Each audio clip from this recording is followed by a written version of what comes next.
اعوذ باللہ من الشیطان الرجیم بسم اللہ الرحمن الرحیم۔ میرے تمام دیکھنے والوں کو السلام علیکم۔ دوستو، کورونا کے بعد کی دنیا اور تیسری عالمی جنگ، اس وقت پوری دنیا ایک نئے تجربے سے گزر رہی ہے۔ یہ ایک نادر تاریخی واقعہ ہے، ایسا موقع جہاں دنیا ایک بڑا موڑ لیا کرتی ہے۔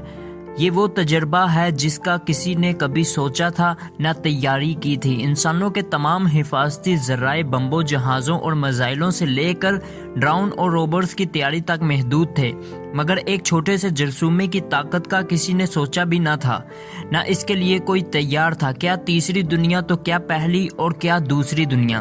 حکمران بوکھلائے ہوئے ہیں اور عوام ہکا بکا ہیں۔ کسی نے اس کی تیاری کا تو سوچا ہی نہ تھا۔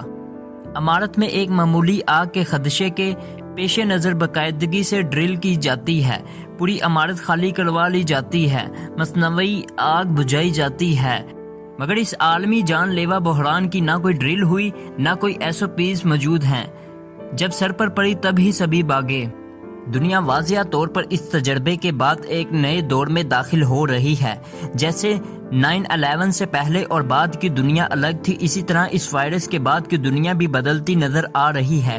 دنیا کے کاروباری، سماجی اور دفاعی ڈھانچوں میں بڑی تبدیلیاں آ سکتی ہیں۔ ملکوں کو اپنی ترجیحات کا نئے سرے سے تعین کرنا ہوگا۔ وہ حیاتیاتی ہتھیار جن سے ڈرایا جاتا ہے، ان کا پول بیچ چوراہے کھل رہا ہے کہ کوئی ایسا ہتھیار بنا کر استعمال کر بھی لے تو خود اس سے نہیں بچ سکتا۔ انسانیت کو اس سے آگے بڑھنا ہوگا، مشترکہ فلاح کا سوچنا ہوگا۔ انسانیت کی مشترکہ فلاح کا جو تصور اسلام دیتا ہے، اس کا سبق تازہ کرنا ہوگا۔ دنیا کا گلوبل ولیج اور چھوٹا ہو چکا ہے۔ اب دنیا کے ایک کونے میں اگر کوئی انسان کسی غلط شے کا غلط استعمال کر رہا ہے تو دنیا کے دوسرے کونے میں بیٹھا ہوا انسان اس کے شر سے نہیں بچ سکتا۔ کیسی ناقابل یقین داستان ہے کہ چین کے ایک شہر کی ایک مچھلی منڈی میں کوئی نظر نہ آنے والا جرثومہ ابھرتا ہے اور دنیا کے 7 ارب لوگوں اپنے اپنے گھروں میں محصور ہو کر رہ جاتے ہیں۔ ایسی چھوٹی سی دنیا میں کہیں کچھ لوگ شہریت کے بل میں الجھے ہیں تو کہیں دیگر چھوٹے چھوٹے مفادات میں۔ بلا شبہ ہر شر میں خیر چھپا ہوتا ہے، ہر آزمائش انسان کو کوئی بڑا سبق دے کر جاتی ہے۔ اس شر میں چھپا سبق بڑا واضح ہے۔ دنیا کے بہت سے مسائل ایسے ہو سکتے ہیں جنہیں بم اور میزائل حل نہیں کر سکتے، جنہیں میڈیکل سائنس بھی فوری طور پر حل نہیں کر سکتی۔ ستاروں تک جانے والا انسان اپنی ہی زمین کے ایک جرثومے کے ہاتھوں یرغمال بنا بیٹھا ہے۔ جس انسان نے چند سال بعد 2024 میں مریخ کا قصد کرنا تھا، فی الحال اپنے ہی گھر میں دبکا بیٹھا ہے۔ انسانوں کی تمام تر مصنوعی اور قدرتی ذہانت کے باوجود کھربوں ڈالر کا نقصان ہو چکا ہے، اور اس مسئلے کا حل ہوتے ہوتے مزید کھربوں ڈالر کا ہو چکا ہوگا۔ یہ نقصان کسی تیسری عالمی جنگ کے ممکنہ نقصان سے بڑا نقصان ہو سکتا ہے۔ یہ وہ جنگ ہے جس میں کوئی اتحادی فوج تھی، نہ کوئی غیر جانبدار ملک اور نہ ہی کوئی غیر جانبدار ہو سکتا تھا۔ جنگ میں کیا ہوتا ہے سوائے مال و جان کے نقصان کے، خوف و ہراس کے، سرحدوں کی بندش کے، لاک ڈاؤن، کرفیو اور کاروبار زندگی کی معطلی کے، وہ سب ہو رہا ہے۔ ساری دنیا کا نظام معطل پڑا ہے، پروازیں بند، کاروبار بند، تعلیمی ادارے بند، عبادت گاہیں بند، سیر و سیاحت بند، حتیٰ کہ عام مریضوں کا علاج بھی بند۔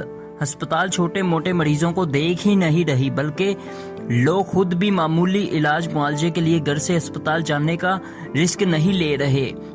کئی ایسے شہروں میں بھی لاک ڈاؤن ہیں جن سے کئی کلومیٹر دور کورونا وائرس کا کوئی ایک کیس بھی نہیں ہے، لیکن وہ لوگ بھی گھروں سے نہیں نکل رہے۔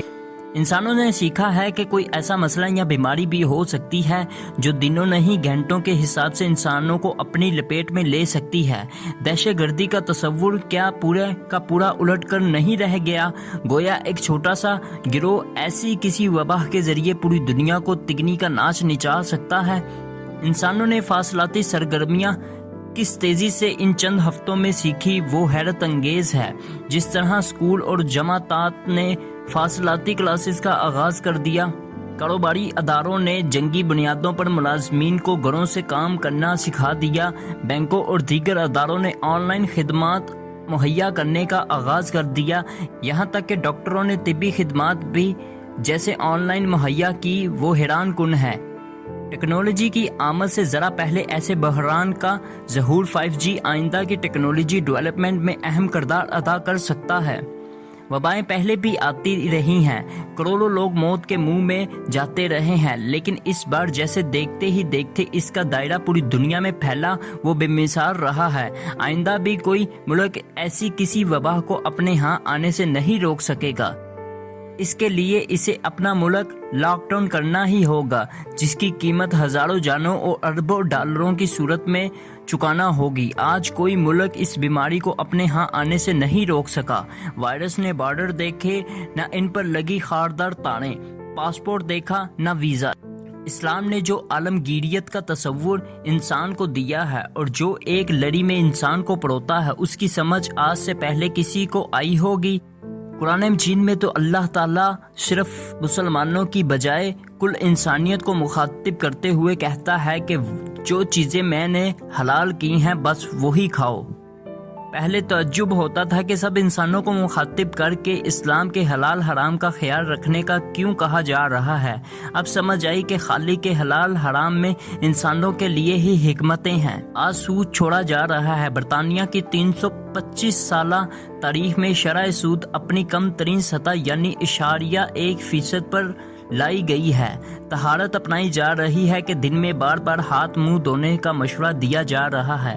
یہی وجہ ہے کہ اللہ تعالیٰ اپنی کتاب کے بالکل آغاز میں ہی صرف مسلمانوں کو نہیں بلکہ پوری انسانیت کو مخاطب کر کے کہتا ہے کہ اے لوگو، اپنے رب کی بندگی اختیار کرو جس نے تمہیں اور تم سے پہلے لوگوں کو پیدا کیا، تمہارا بچاؤ اسی میں ہے۔ تو دوستو، اگر میری یہ ویڈیو آپ کو پسند آئی تو لائک کیجئے گا، کمنٹ کیجئے گا، اپنے دوستوں اور ارد گرد کے لوگوں کے ساتھ شیئر کیجئے گا تاکہ ان کو بھی بھلائی کا موقع ملے، اور جنہوں نے میرا چینل ابھی تک سبسکرائب نہیں کیا تو وہ سبسکرائب کر لیں۔ اپنا اور اپنے ارد گرد کے لوگوں کا خیال رکھیں۔ اللہ حافظ۔